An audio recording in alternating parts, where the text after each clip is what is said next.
여호수아 15장 1절에서 19절까지 말씀입니다. 네, 제목 읽어볼까요? 자, 시작. 유다 자손의 기업. 네, 유다 자손의 기업입니다. 지난 시간에 모세가 죽고 이제 여호수아를 통해서 가나안 땅을 점령을 했죠. 그래서 가나안 땅 남부 그리고 가나안 땅 북부 이렇게 정복을 했습니다. 그래서 이제 땅을 분배하기 시작하는데 과거를 회상하면서 이제 요단강 동쪽 모세를 통해서 받았던 요단강 동쪽 분배 쭉 살펴봤고요. 이제 요단강 서쪽을 분배를 하는데 므낫세까지 해서 이제 요단강 동쪽이 끝났고요.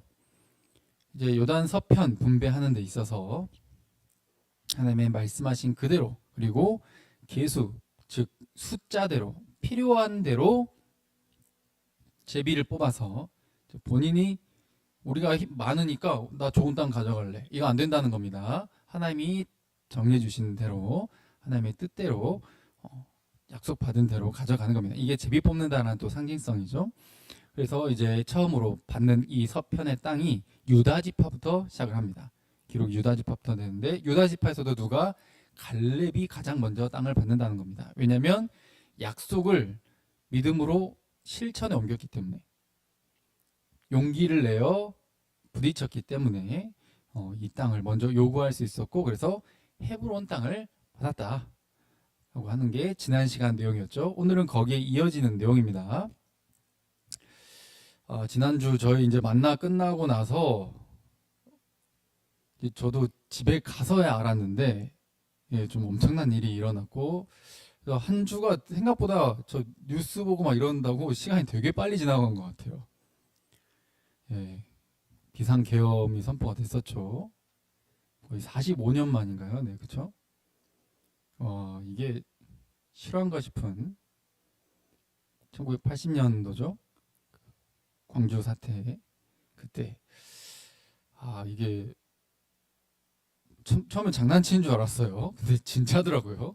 예, 이제 이게 결국 몇 시간 만에 실패하게 되고 그리고 지금 탄핵의 물결이 엄청 전국적으로 지금 들불처럼 번지고 있는 상황인 거죠. 그리고 어떻습니까? 참 저 말에서 종북 세력이다 이런 표현을 썼거든요. 그러니까 본인을 편들지 않으면 종북 세력인가? 약간 이런 의구심이 들기도 했고요. 내 편 아니면 다른 편, 내 편 아니면 적 이렇게 나누는 게 너무 편협하고 우리나라의 그런 양극단 너무 극단적인 사람들이 몰려있는 거 아닌가 싶을 정도로 너무 마음이 아팠어요. 내 편 아니면 적처럼. 그래서 종북 세력으로 몰아가고 잡아넣어 막 이렇게 그런 분위기가 형성이 되었죠. 그래서 물론 우리가 지금 대치 상황이고 북한과 우리의 주적이 이제 북한이다 이렇게 군대에서도 막 강조를 많이 하거든요. 우리의 적이 외부에 있지. 근데 과연 우리의 적이 외부에만 있냐? 지금 이런 사태를 보고 나니까 우리의 가장 큰 적이 내부에 있더라 이 말이에요. 올바른 생각을 하지 못하는 게 적이에요. 우리의 생각을 뒤흔드는 게 적이에요. 그래서 우리 총구가 올바른 데를 향해야 하는데 정상적으로 가야 하는데 정상적이질 못해. 그리고 이 이면에는 뭐가 있습니까? 탐욕이 자신들의 이익이 자리 잡아 있다는 사실. 그래서 가장 큰 적은 어디에 있다? 우리 내부에 있다. 이 말이 참 떠오르는 그런 한 주였습니다. 앞으로도 또 이제 더 살펴봐야겠지만 그래서 항상 어떤 상황에 대한 잘못과 원인을 내 밖에서부터 찾으려고 하는 그 태도가 너무너무 최악으로 치닫는 태도라는 거죠. 자신을 먼저 돌아보는 게 아니라 나는 잘못 없어. 나 이 정도면 훌륭해. 나 이 정도면 정말 수고했다. 누가 감히 나한테 뭐라 그래? 난 소중한데 그렇게 쓰라고 쓰는 말이 아닌데 참 안타까운 요즘입니다. 우리의 내부를 먼저 잘 돌아봐야 된다라는 것이죠. 오늘 이 유다 자손의 땅의 경계와 이 땅을 기업을 나누는 이 사건을 통해서 또 살펴보려고 합니다. 자, 보이시죠? 이렇게 좀 큰 그림으로 대략적으로 나온 지도입니다. 유다 자손이 서쪽에서 보면 어때요? 시몬이 중간에 이제 껴있긴 하지만 좀 제일 넓은 땅을 가지고 있어요. 제일 큰 땅을. 그렇죠? 이 경계에 대해서 쭉 설명을 하는 겁니다. 이제 15장부터 유다 자손의 땅이 굉장히 구체적으로 땅의 경계도 설명이 되고 그리고 성읍들도 굉장히 가장 많은 성읍들이 기록이 됩니다. 너무 많아가지고 오늘 19절까지 잘랐어요. 네. 너무 구체적으로 자세하게 나눈다는 거죠. 그 이유가 있겠죠. 자, 1절부터 1절 한번 읽어볼까요? 시작. 또 유다 자손의 지파가 그들의 가족대로 제비 뽑은 땅의 남쪽으로는 에돔 경계에 이르고 또 남쪽 끝은 신광야까지라. 아멘. 신광야가 그 이집트에 있는 신광야랑 다른 곳입니다. 그래서 이집트에 있는 곳은 SIN으로 이렇게 표기를 하고 여기는 이제 좀 다르다라고 하는 것을 표기하기 위해서 GIN, Z죠. ZIN으로 표기를 또 하는 곳입니다. 여기가 이 유다 땅의 남쪽, 그 네게브 있는 쪽에 있는 광야인 것이죠. 남쪽으로 에돔 경계. 그죠? 밑에 보면은 에돔 있죠? 이 야곱의 형이었던 에서의 후손들, 이 에돔 족속들이 있는 곳 거기까지. 그리고 신광야까지. 해서 막 계속 나옵니다. 여매의 끝, 남향한 해만, 그죠? 남쪽을 향한 그런 어떤 혓바닥 모양의 이런 만 여기 이렇게 표현이 되어 있습니다. 이렇게 아그라빛 비탈 남쪽으로 막 지나 시내 이루고 해서 가데스 바네아 남쪽으로 올라가 헤스론을 지나고 막 엄청 구체적으로 이 지역이 표시가 되어 있어. 이 묘사가 되어 있어. 아스몬에 이를 애굽 시내로 나아가 바다에 이르러 경계 끝이 된다. 이것이 너의 남쪽 경계이다. 막 나오죠. 또 5절에는 또 동쪽 경계는 염해 사해다. 요단의 끝이지. 그리고 북쪽에는 요단 끝에 있는 해만에서부터 벳 호글라로 올라가서 벳 아라바 북쪽을 지나 루벤 자손 보안의 도래에 이르고 또 아골 골짜기에서 드빌까지 해가지고 이렇게 쭉 지나서 북쪽 올라가서 그 남쪽에 있는 아둠 및 맞은편 길가를 향하고 막 이렇게 말한단 말이죠. 엄청 구체적으로 설명이 되어 있어요. 흰놈의 아들 골짜기 여부스가 뭡니까? 당시에 가나안 족속 중에 여부스 족속이 있습니다. 얘네가 살고 있는 예루살렘. 지금은 예루살렘이지만 당시엔 여부스라고 불렸어요. 그래서 이 남쪽 어깨에 이르고 아주 흰놈의 골짜기 앞 저쪽에 있는 산 꼭대기에 올라가서 르바임 골짜기 북쪽 끝이고 이게 지금 다 정확하게 알 수 없는 지명들이 많아요. 지금 정확히 여기다라고 할 수 없는 곳이 많다는 거죠. 근데도 굉장히 구체적으로 지금은 다 알 수 없지만 당시에는 알 수 있는 그 지명들을 나열하고 묘사를 하고 있는 거죠. 9절까지 또 산 꼭대기에서부터 넵도와 샘물까지 이르고 에브론 산 성읍들로 나아가고 막 바알라고 기럇 여아림으로 접어들고 그래서 오른쪽이 지도를 좀 참고를 하셔야 되는데 여기 또 다 나와 있지를 못합니다. 왜? 어딘지 모르니까 정확하지 않으니까 이제 예상으로 이렇게 추상적으로 예상해서 이렇게 그려놓은 것이죠. 그래서 사방 경계가 이러하다라고 하면서 유다 자손이 그들의 가족대로 받은 왜냐하면 숫자가 많아. 그러니까 많이 받는 겁니다. 즉 원래는 요셉 지파가 어떻게 보면은 전체 12아들들 중에서 장남처럼 여겨졌죠. 원래는 맨 막내는 베냐민인데 베냐민 바로 위에 요셉이 이집트로 팔려가가지고 고생 직살나게 하다가 이제 총리가 돼가지고 이 장자처럼 돼서 이 가족과 주변 나라들 구원하고 이 가뭄에서 먹여 살리고 하는 이런 예수님의 그림자 역할을 잘 감당하잖아요. 그래서 장자처럼 복을 받아서 요셉 지파 하면은 두 지파가 되죠. 므낫세와 에브라임. 그래서 많은 부분을 차지하게 됩니다. 근데 서쪽만 봤을 때 이제 성경에서 강조되는 창세기에서도 강조되는 장자. 원래 루벤인데 루벤은 콩가루 집안을 만들어 버렸기 때문에 제일 먼저 땅을 오른쪽에서 동쪽에서 받기는 했어도 제일 중요하게 여겨지지 않아요. 가장 많은 부분을 또 차지하는 이 유다 지파, 유다 자손이라는 거죠. 왜냐하면 이게 지금 야곱의 예언이 성취되는 걸 보여주고 있거든요. 특히 저 예루살렘은 위에 보면은 베냐민과 좀 겹쳐 있거든요. 겹쳐 있는데 후에 다윗에 의해서 이곳이 수도가 됩니다. 베들레헴이 수도가 되면서 다윗이 유다 자손이잖아요. 유다 지파 출신이잖아요. 그래서 이 예루살렘이 유다의 땅으로 완벽하게 확실하게 딱 지명이 된다는 거죠. 그 전까지는 좀 주변 시글락이라고 하는 또 저 시몬에 속해져 있는 지역이죠. 여기도 그렇고 겹쳐 있는 곳들이 굉장히 많아요. 그러니까 공동구역이다. 좀 이렇게 좀 생각하시면 편할 것 같습니다. 혹시 성경을 보시면서 좀 애매한 부분들, 왜 여기도 나오고 저기도 나오지 하는 부분들에 대해서 궁금증을 그렇게 해소하시면 될 것 같습니다. 겹치는 공동지역이 있는데 다윗 때 예루살렘은 확실하게 유다 지파 쪽으로 정해지게 된다라는 부분이죠. 자, 창세기 49장 8절 읽어볼까요? 자, 시작. 유다야, 너는 네 형제의 찬송이 될지라. 네 손이 네 원수의 복을 잡을 것이요, 네 아버지 아들들이 네 앞에 절하리로다. 아멘. 유다가 찬송이 될 거래요. 엄청난 예언입니다. 네가 원수의 목을 잡을 것이다. 뭐가 생각납니까? 창세기 3장 15절. 뱀의 머리를 깨부시는, 원수를 깨부시는. 자, 누구에게서 나온다? 유다에게서 나온다. 그래서 아버지의 아들들이 네 앞에 절할 것이다. 모든 후손이 너의 앞에 절할 것이다. 누구를 떠올리게 하죠? 진정 왕이신, 그리고 위에 십자가에 달릴 때 명패에 쓰여진 대로 유다의 왕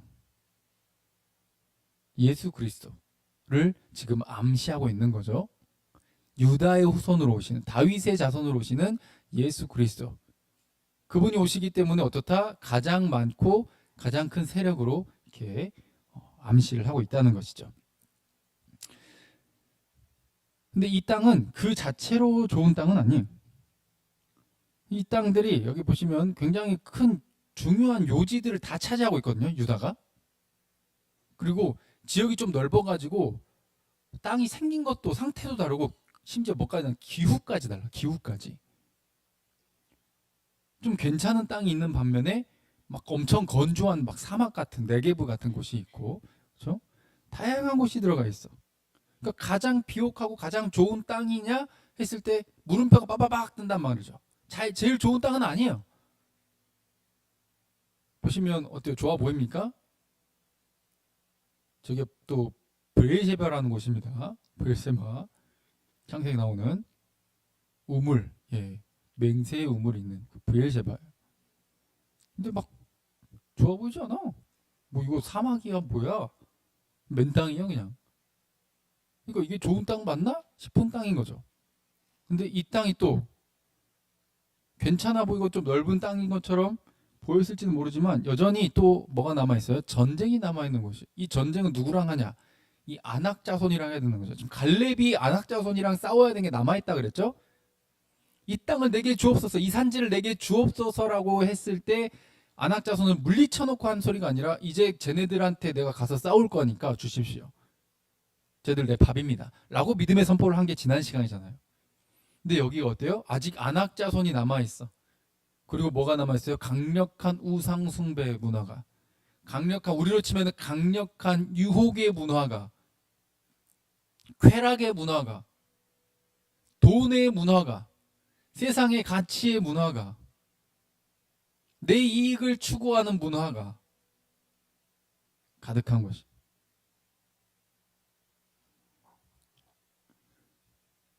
우리 눈에 좋으면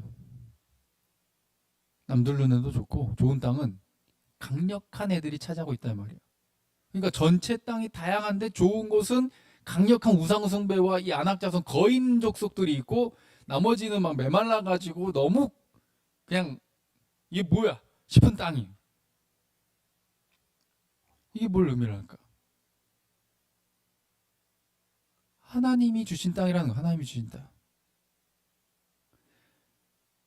내 눈에 좋은 게 아니라 하나님이 약속한 땅이라는 뜻이죠. 하나님의 뜻대로 제비를 뽑았다는 거죠. 제비를 뽑았다는 건 뭘 의미한다? 하나님이 주신 땅이다. 하나님이 약속한 것은 우리가 여러분들이 앞으로 받을 것, 그리고 이미 받은 것은 어때요? 하나님 보시기에 가장 좋은 것이지, 그리고 하나님과 함께 할 수 있는 땅이지, 내 눈에 좋고 무조건 그냥 입만 벌리고 있으면 감이 뚝 떨어지는, 나는 고생도 노력도 아무것도 안 하는 땅이 전혀 아니라는 거예요. 전쟁이 남아있는 땅이라는 거예요. 그래서 갈렙이 어떻게 합니까? 목숨 걸고 나가서 싸우잖아요. 목숨 걸고 부딪힌다는 것은 뭐예요? 다른 말로 믿음이라는 거예요. 여러분들 믿음으로만 구원받습니다. 할렐루야. 근데 그 믿음은 목숨 걸고 고난길을 향해, 십자가의 길을 향해 부딪히는, 용기를 내어 싸우는 그 행동으로 옮기는 것을 말해요. 13절 읽어볼까요? 오늘 본문 시작. 여호와께서 여호수아에 명령하신 대로 여호수아가 기럇 아르바 곧 헤브론을 유다 자손 중에서 분깃으로 여분네 아들 갈렙에게 주었으니, 아르바는 아낙의 아버지였더라. 갈렙이 거기서 아낙의 소생 그 세 아들 곧 세세와 아히만과 달메를 쫓아내었고, 그렇죠? 여기 어떤 땅이다? 헤브론을 줬는데, 그게 지난 시간 내용이었죠. 이게 여분네 아들 갈렙에게 주었다. 다시금 나오죠. 왜? 기럇 아르바라는 말이 아르바의 마을, 아르바의 성읍 이런 의미인데, 아르바가 어때요? 거인 족속 중에 제일 큰 애였다라고 지난 시간에 나왔어요. 거인 족속 중에서도 또 그 아들이 이름이 뭐였어요? 아낙. 얘네들 이름 뭐예요? 아낙 자손이에요. 아낙 자손. 거인의 자손. 마을 이름도 어때요? 제일 컸던 아르바를 따가지고 붙였어요. 그 중에 당시에 누가 있었다? 세 거인. 세세와 아히만과 달메라고 하는 이 거인들이 있었는데, 얘네들과 싸웠다는 거예요. 그럼 뭘 증명했어요? 가데스 바네아에서 처음에 이 광야를 40년간 돌아다니게 만들었던 그 불신앙의 고백, 10명이 부정적으로 고백했을 때 긍정적으로 고백했던, 쟤네들 우리 밥이다 라고 했었던 그 말을 증명한 거예요. 지금 야, 가서 싸우기만 하면 하나님이 주신다 그랬잖아. 가서 싸우면 돼. 근데 사람들은 어때요? 볼 때 너무 두려워. 나는 못할 것 같아. 나의 자금밖에 안 보여. 나의 약점밖에 안 보여. 내가 못할 수밖에 없는 이유와 여건들 밖에 안 보여. 그래서 부정적으로 말을 했잖아요. 근데 이 갈렙은 어때요? 믿음으로 본 거예요. 이 믿음의 눈이 저와 여러분들의 눈이 되시길 주님으로 축복드립니다. 여건은 전혀 아니었어. 근데 뭘 붙잡은 겁니까? 약속의 말씀을 붙잡은 거예요. 그리고 오늘 본문의 이 쟁취한 승리가 약속의 성취라는 거예요. 하나님이 약속하신 이 땅, 하나님의 약속이 이루어진 거죠. 갈렙은 저들은 우리 밥이다, 내 밥이다 라고 했던 말의 증명. 그러니까 본인이 잘나서 그 말 해가지고 내가 증명했다 이게 아니라 약속 때문에 이렇게 된 거죠. 그 약속을 믿었기 때문에 그런 발언을 거침없이 쏟아냈었던 것이고요. 여기서 봐도 어떻습니까? 아까 처음에 우리의 최대의 적이 어디에 있다? 내부에 있다. 40년간 방황한 이유가 뭐예요? 내부의 적에 무너졌기 때문에. 우리가 나아갈 수 없는 이유, 내가 해낼 수 없는 이유, 내가 지금 이렇게밖에 안 되는 이유를 외부에서 찾았기 때문에. 난 이렇게밖에 안 되고 우리 밖에 적들은 너무 강해. 우리는 이길 수 없어. 난 해낼 수 없어. 근데 아니, 갈렙이 이 성취는 뭘 의미합니까? 애초에 똑같은 상황인데,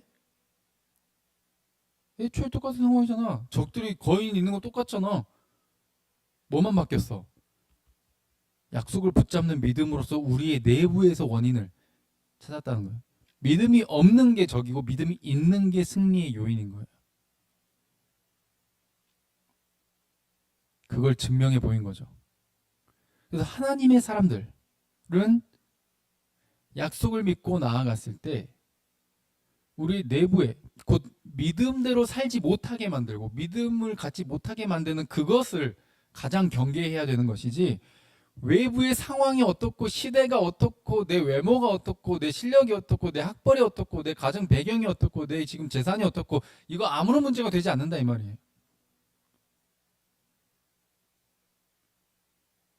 이게 믿음의 사람이에요.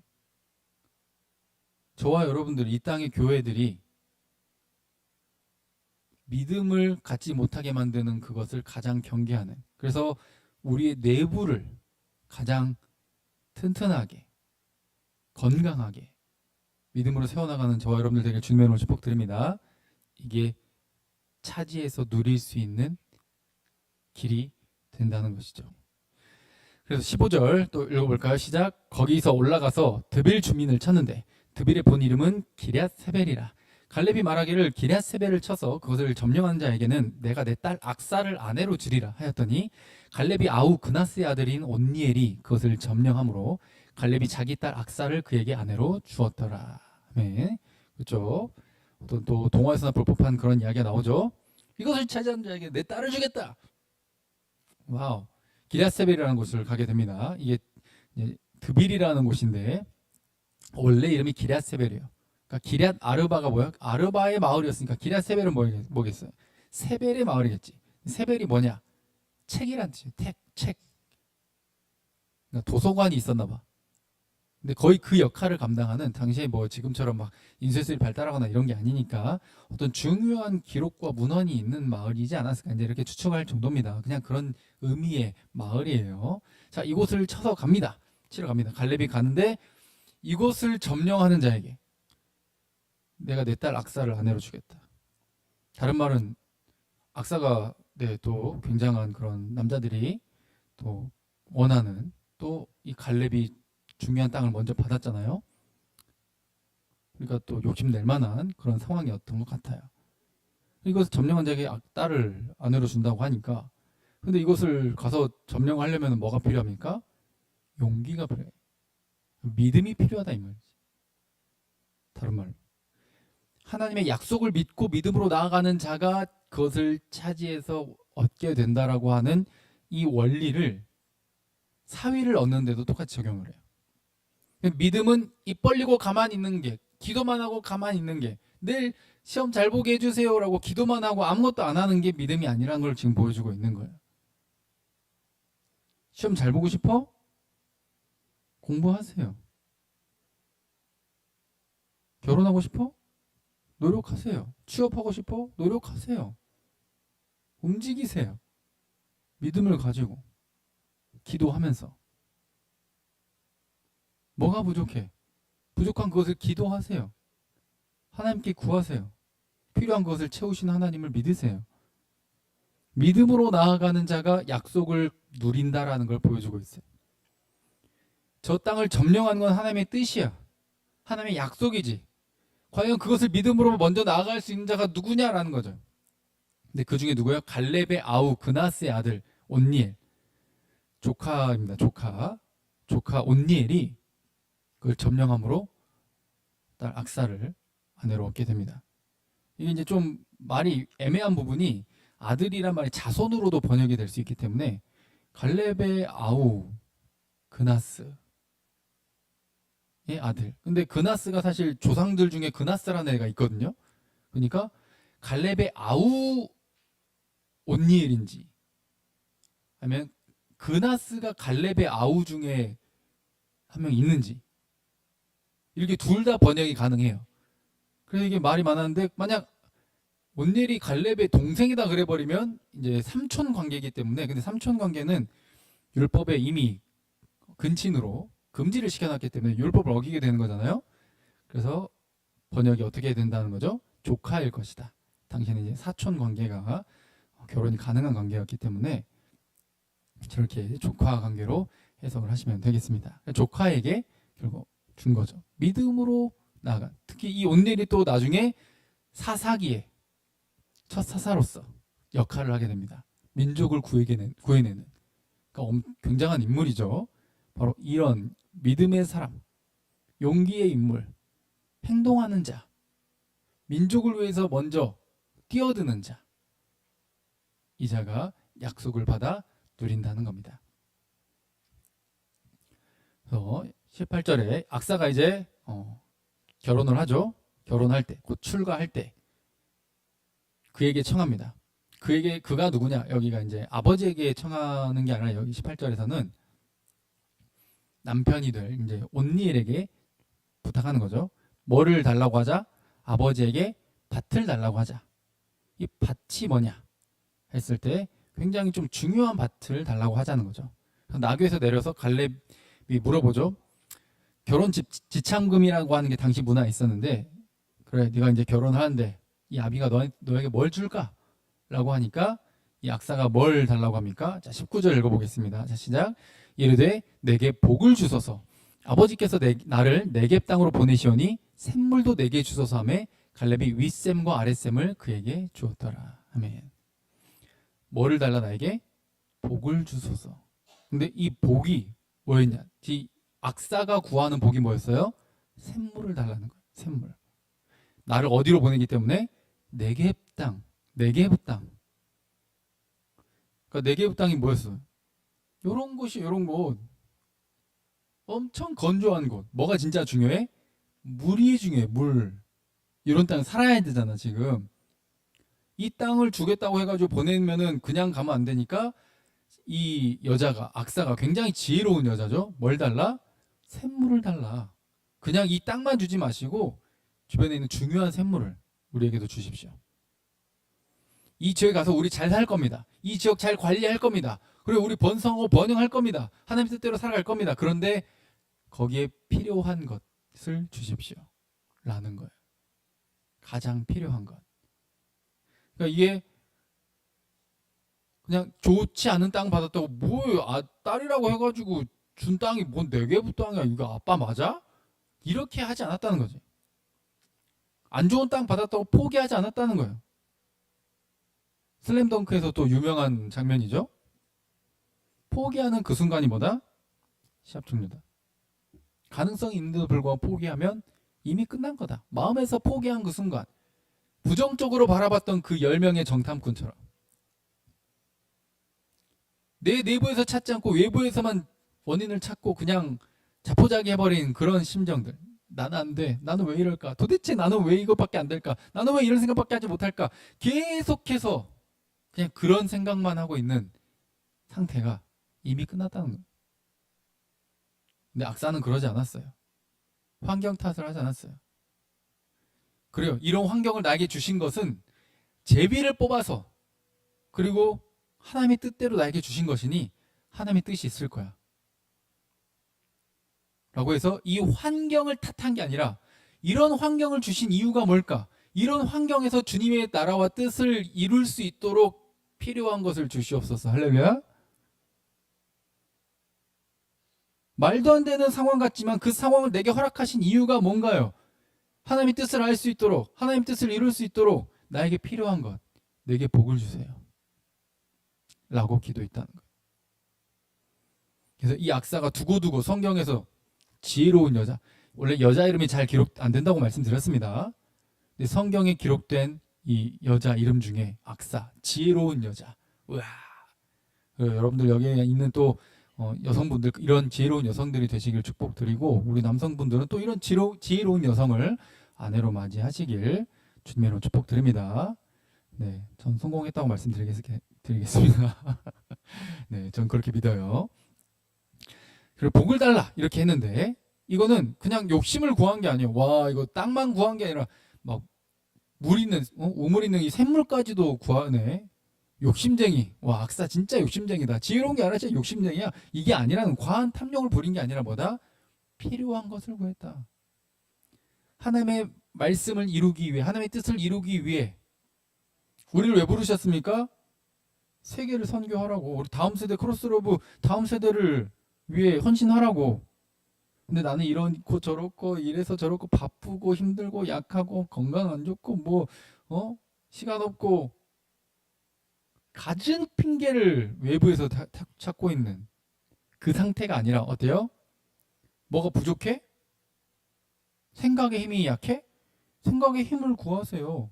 돈이 부족해? 돈을 구하세요. 그 목적이 전부 어디를 향해 간다? 아버지의 뜻을 이루는 거. 네겝 땅이 하나님이 약속하신 땅임을 믿는 거예요. 할렐루야.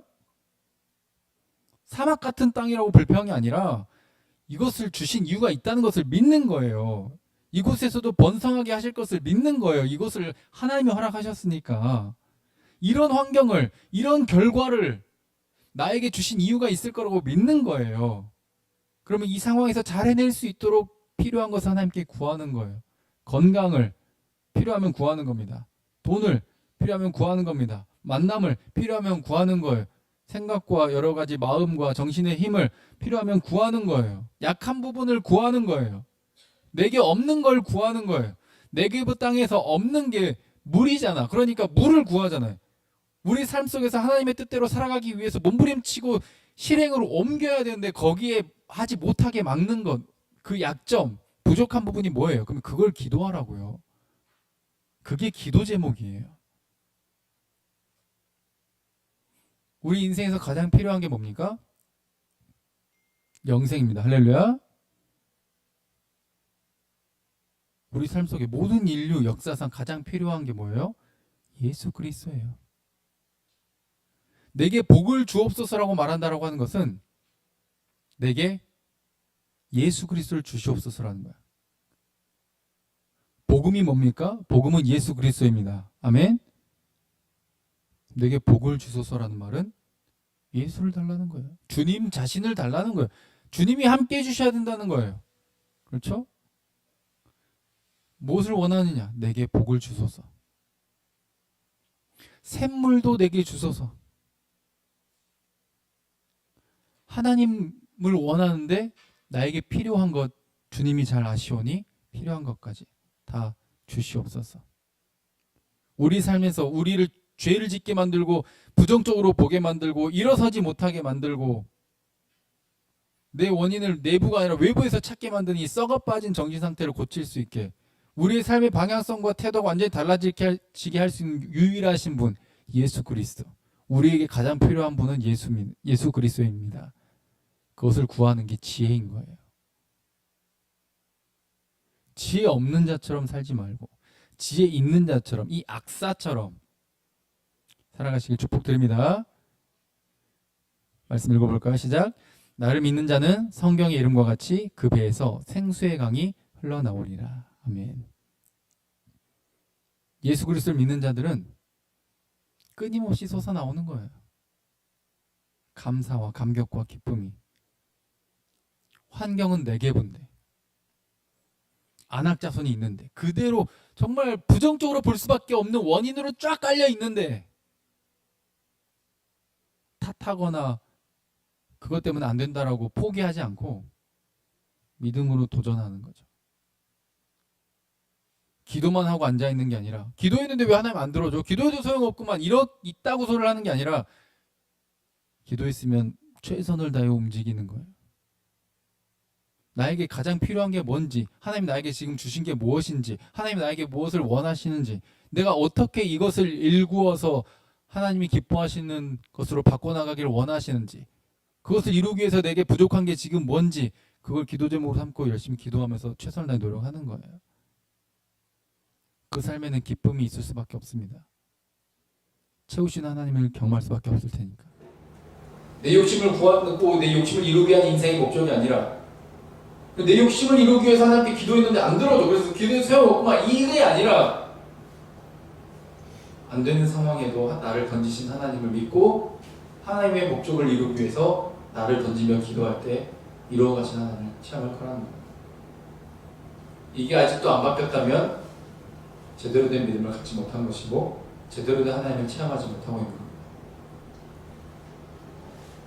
상황과 환경, 나의 한계를 넘어서서 돌파해서 초월해서 이루시는 하나님을 마음껏 체험하시고 주님을 축복드립니다.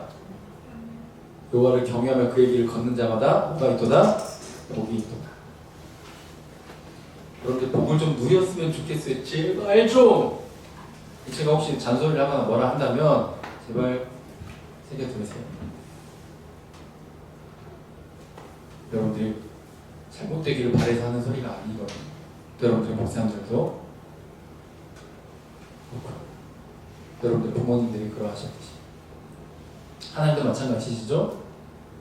안 되는데 왜 자꾸 하라고 하세요가 아니라 하나님은 전능하시니 주님과 함께 걸을 때 이룰 것입니다. 그게 약속을 누리는 삶이에요. 내게 복을 주소서, 은혜를 주소서, 성령을 주소서, 예수 그리스도를 주시옵소서. 이게 말씀과 기도를 향해 가는 것, 말씀과 기도를 통해 살아내는 삶인 것이죠. 욕심구하는 삶이 아닙니다. 남과 비교하는 삶이 아니에요. 여러분들에게만 주신 땅이 있잖아요. 유다 지파에게 준 땅이 있잖아요. 악사도 굳이 다 그 유다 지파의 많은 땅들 중에 어딜 줘? 네게부를 줬잖아. 그게 내게 허락하신 곳이에요. 내가 일구어야 할 장소인 거예요. 나를 보내신 곳이에요. 그렇다면 이곳을 하나님 기뻐하시는 곳으로, 예배하는 곳으로 바꿔나가기 위해 필요한 것을 구하며 최선을 다해 나갑시다. 디모데후서 1장 7절을 볼까요? 시작. 하나님이 우리에게 주신 것은 두려워하는 마음이 아니요 오직 능력과 사랑과 절제하는 마음이니. 가장 큰 적이 내 내부에 있다 그랬죠? 무엇보다도 지킬 만한 게 뭐예요? 성경이 뭐라고 말합니까? 네 생각, 너의 마음을 지키고, 우리 생명이 이에서 남입니다. 그런데 마음과 생각을 잘 지키시길 축복드립니다. 내부에서 찾으시고 내부를 튼튼히 하시고, 외부가 어떻게 시끄럽고 난리가 나든지 그걸 추월하여 우리의 삶을 통해 하나님의 뜻을 이루어가시는 주님을 경험할 것이고 누리게 될 겁니다. 여러분들의 한 걸음 한 걸음이 정말 감사와 기쁨과 감격으로 복을 누리는 삶으로 단 하루를 살더라도 기쁨으로 은혜로 충만하신 주님의 이름으로 축복드립니다. 찬양하고 기도하겠습니다.